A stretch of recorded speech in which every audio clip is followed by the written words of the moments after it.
If your life were a book and you were the author, how would you want your story to go? That's the question that changed my life forever. Growing up in the hot Las Vegas desert, all I wanted was to be free. I would daydream about traveling the world, living in a place where it snowed, and I would picture all of the stories that I would go on to tell. At the age of 19, the day after I graduated high school, I moved to a place where it snowed, and I became a massage therapist. With this job, all I needed were my hands and my massage table by my side, and I could go anywhere. For the first time in my life, I felt free, independent, and completely in control of my life. That is, until my life took a detour. I went home from work early one day with what I thought was the flu, and less than 24 hours later, I was in the hospital on life support with less than a 2% chance of living. It wasn't until days later, as I lay in a coma, that the doctors diagnosed me with bacterial meningitis, a vaccine-preventable blood infection. Over the course of 2.5 months, I lost my spleen, my kidneys, the hearing in my left ear, and both of my legs below the knee. When my parents wheeled me out of the hospital, I felt like I had been pieced back together like a patchwork doll. I thought the worst was over until weeks later when I saw my new legs for the first time. The calves were bulky blocks of metal with pipes bolted together for the ankles, and a yellow rubber foot with the raised rubber line from the toe to the ankle to look like a vein. I didn't know what to expect, but I wasn't expecting that. With my mom by my side and tears streaming down our faces, I strapped on these chunky legs and I stood up. They were so painful and so confining that all I could think was, how am I ever going to travel the world in these things? How was I ever going to live the life full of adventure and stories as I always wanted? And how was I going to snowboard again? That day, I went home, I crawled into bed, and this is what my life looked like for the next few months. Me passed out, escaping from reality, with my legs resting by my side. I was absolutely, physically, and emotionally broken.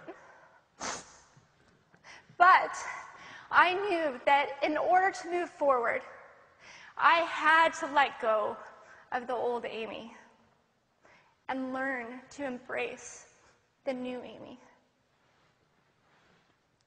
And that is when it dawned on me that I didn't have to be 5'5" anymore.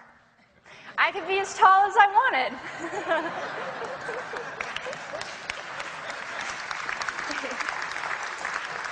Or as short as I wanted, depending on who I was dating. And if I snowboarded again, my feet aren't going to get cold.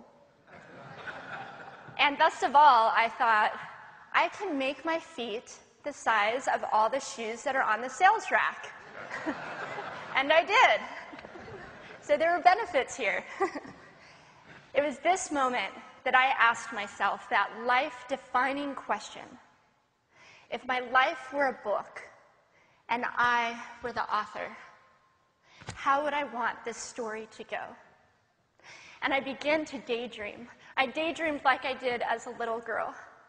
And I imagined myself walking gracefully, helping other people through my journey, and snowboarding again.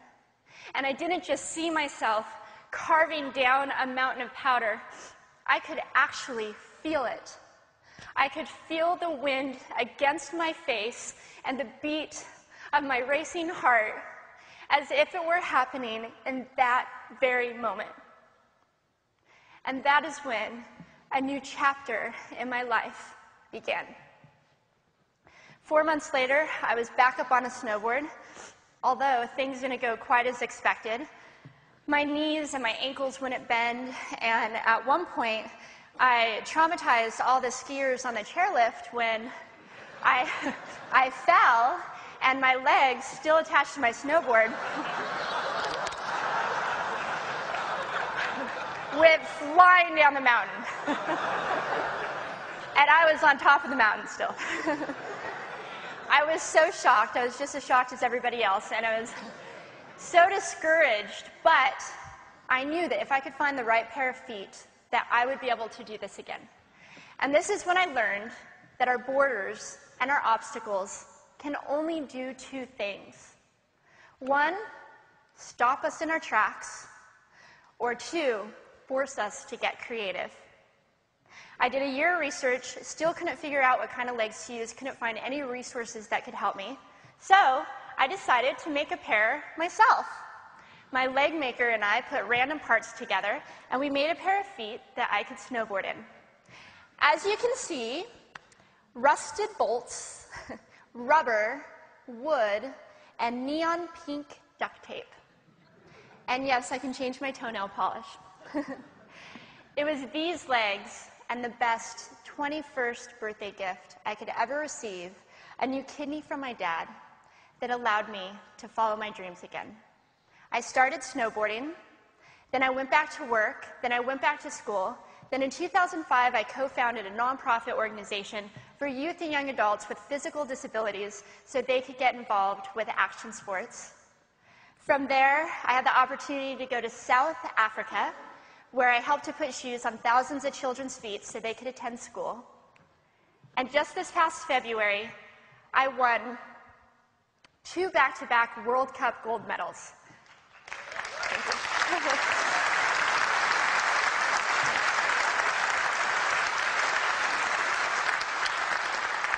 Which made me the highest-ranked adaptive female snowboarder in the world. 11 years ago, when I lost my legs, I had no idea what to expect. But if you asked me today if I would ever want to change my situation, I would have to say no. Because my legs haven't disabled me. If anything, they've enabled me. They've forced me to rely on my imagination and to believe in the possibilities. And that's why I believe that our imaginations can be used as tools for breaking through borders. Because in our minds, we can do anything, and we can be anything. It's believing in those dreams and facing our fears head on that allows us to live our lives beyond our limits. And although today is about innovation without borders, I have to say that in my life, innovation has only been possible because of my borders. I've learned that borders are where the actual ends, but also where the imagination and the story begins.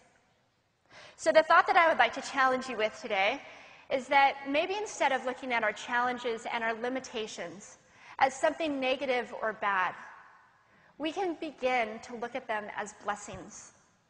Magnificent gifts that can be used to ignite our imaginations and help us go further than we ever knew we could go. It's not about breaking down borders. It's about pushing off of them and seeing what amazing places they might bring us. Thank you.